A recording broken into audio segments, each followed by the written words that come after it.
संभाजी महाराजांचा महाराष्ट्राच्या इतिहासात एक घडला ध्यान तो प्रत्येक मराठी माणूस नाही विसरणार. आपल्या धर्मासाठी स्वराज्यासाठी दिले शंभू राजांनी बलिदान. औरंगजेबाला वाटलं मी कन्ना तुझा पांडव आणि शिवाजी त्याच्या वेळेला माझ्या समोर दुखवणार. औरंगजेबाने केलं शंभू राजांना काहीच म्हटलं धर्म बदल तुला पाहिजे दादा म्हणाले वेळो तरी मग बेहत्तर पण माझ्या आबांचा शब्द मी नाही तोडणार. वाघाच्या छाव्याला झुकवायला चालला होता औरंगजेब.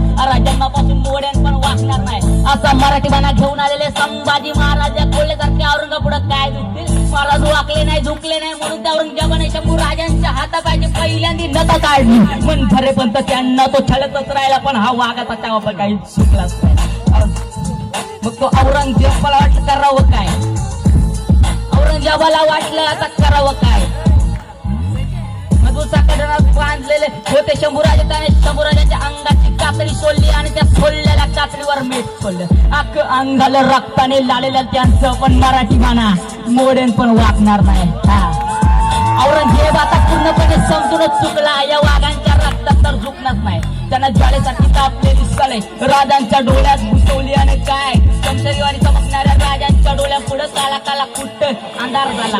पण अजूनही सगळं संपलं नव्हतं. गेले जरी डोले राजांचा देह त्यांचा अजूनही तडतडत होता आणि चकदम फुटत होता. शेवटच्या स्वतः पण शंभूराजा झुकला नव्हता. ती तारीख होती 3 मार्च 1689. लक्षात ठेवा राजांचा छळ करत करत निर्दय औरंगजेबाने शंभू राजांच्या हाताबाहेरचे तुकडं केलं आणि ते तुकडं झालेलं शरीर शेवटी म्हणत होतं आबासाहेब मला माफ करा.